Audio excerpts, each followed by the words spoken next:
হজ কিংবা ওমরার সফরে মহিলাদের পক্ষ থেকে একটা প্রশ্ন আসে যে সাধারণত তারা দেশে থাকতে মসজিদে জামাতের সাথে অংশগ্রহণ করেন না, তো মসজিদুল হারামে গেলে বা মসজিদে নববীতে গেলে তারা কি জামাতে অংশগ্রহণ করবেন কিনা, এ বিষয়ে অনেক নারী জিজ্ঞাসা করেন।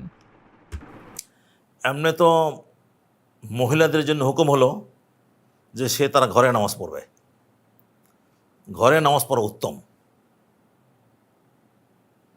এটা সব জায়গার জন্যে, মক্কা মুকাররমায়, মদিনা মুনাওয়ারায় এবং আমাদের এই বাংলাদেশে বসে সব জায়গাতেই মহিলাদেরকে মসজিদে যেতে নিরুৎসাহিত করা হয়েছে।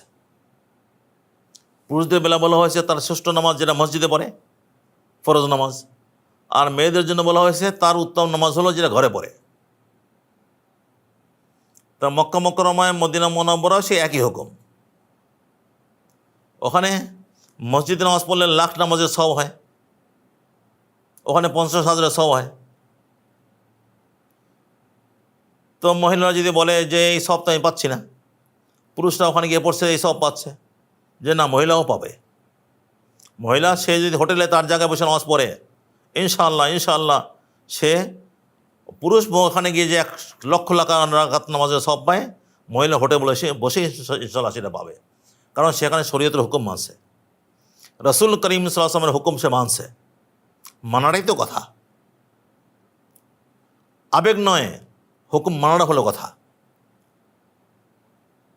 আবেগ দ্বারা চালিত হওয়া নয়, শরীয়তের হুকুম দ্বারা চালিত হওয়া, এটাই আমাদের প্রতিবিধান। সাধারণত অধিকাংশ মহিলা মক্কা মুকাররমায়, মদিনা মুনাওয়ারায় দুই জায়গায় এই আবেগের উপরে চলে, যে এখানে আসছি, আর জীবনে আসতে পারবো কি পারবো না তার কোনো ঠিকানা নেই, হয়তো জীবনে আর আসাই হবে না, এই এসেছি এখন বুঝি হোটেলে নামাজ পড়বো। বাস এই ভিড় ঠেলে ঠেলে সে মসজিদে যায়। তো এই ভিড় ঠেলে ঠেলে মহিলা মানুষ মসজিদ যাচ্ছে, এ তো বাড়তি কষ্ট হচ্ছে, পুরুষদের সঙ্গে ধাক্কাধাক্কি হচ্ছে, হবেই। যদি মহিলা এরকম প্রতি ওয়াক্ত মসজিদে গিয়ে নামাজ পড়ে, পুরুষদের সঙ্গে ধাক্কাধাক্কি হবেই। তো পুরুষদের সঙ্গে ধাক্কাধাক্কি মহিলা মানুষ, এর বৈধতা কতটুকু? আবেগ নিয়ে যায় যে আমি আল্লাহর ঘরে নামাজ পড়ব, কিন্তু এই আবেগ পূরণ করতে গিয়ে তো হয়তো তার গুনাহই হয়ে যাচ্ছে। তো এই জন্যে আমরা তো এটাই বলবো যে আমাদেরকে রাসূল করিম সাল্লাল্লাহু আলাইহি ওয়াসাল্লামের নির্দেশনা, হুকুম মানতে হবে। তো এইখানে নামাজের বেলায় মহিলাদেরকে রাসূল করিম সাল্লাল্লাহু আলাইহি ওয়াসাল্লাম এটাই বলেছেন যে তোমরা নামাজ পড়ো নিজ নিজ ঘরে। তা কাজেই আমরা মসজিদে গিয়ে নয়, আমাদের মহিলাগণ মসজিদে গিয়ে নয়, বরং আপন আপন জায়গায় হোটেলে যেখানে থাকে সেখানে নামাজ পড়বে।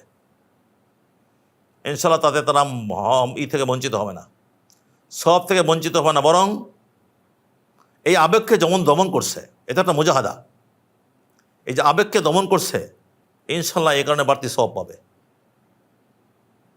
এই আবেগ দমন করার বিষয়টা পুরুষদের নাই, মহিলাদের আছে। তা আল্লাহর হুকুম মানতে গিয়ে, নবী করিম সাল্লাল্লাহু আলাইহি ওয়াসাল্লামের বিধান মানতে গিয়ে সে আবেগ দমন করছে, এই যে মুজাহাদা, এই মুজাহাদা ইনশাআল্লাহ বৃথা যাবে না, এর কারণে সে বাড়তি সওয়াব পাবে, বরং এটা তার ভবিষ্যৎ জীবনের জন্য অনেক কল্যাণ বয়ে আনবে। যে এই যে শরীয়তের হুকুম মানতে গিয়ে সে আবেগকে দমন করতে পারছে, তা ভবিষ্যতেও তার এই আবেগ দমনের অভ্যাস গড়ে উঠবে। শরীয়ত এবং আকলের বিপরীতে আবেগ দ্বারা চালিত হলে নানান গুণ হয়ে যায়, নানান ফিতনা ফাসাদ হয়, ঘরে বাইরে সব জায়গায়। আবেগ তাড়িত যারা হয় তাদের দ্বারা নানান ফিতনা ফাসাদ হয়। আবেগ এটা তাড়িত হওয়ার জিনিস না। আবেগ এই জিনিসটা না যে তার দ্বারা আমি তাড়িত হব। আবেগ তাড়িত হওয়াটা খারাপ। হ্যাঁ, আবেগের ব্যবহার ভালো শরীয়ত এবং আকলের অধীনে। তাড়িত হওয়া উচিত শরীয়ত দ্বারা, শরীয়ত দ্বারা তাড়িত হবে, আবেগ দ্বারা কেন? বরং আবেগকে শরীয়তের মাপকাঠিতে ব্যবহার করবে। তো আমাদের মহিলা হাজিদের প্রতি আমার এই অনুরোধ থাকবে, তারা যেন উভয় জায়গায়, মক্কা মুকাররমায়, মদিনা মুনাওয়ারায়, দুই জায়গায় যেন এই তারা নামাজের এবং আরও অন্যান্য ক্ষেত্রেও যত বেশি সম্ভব তারা বাইরে বের হবে না, যখন বের হওয়ার দরকার তখনই হবে, আর যখন দরকার নেই তখন বের হবে না। আল্লাহ তাআলা মানার তৌফিক দিন।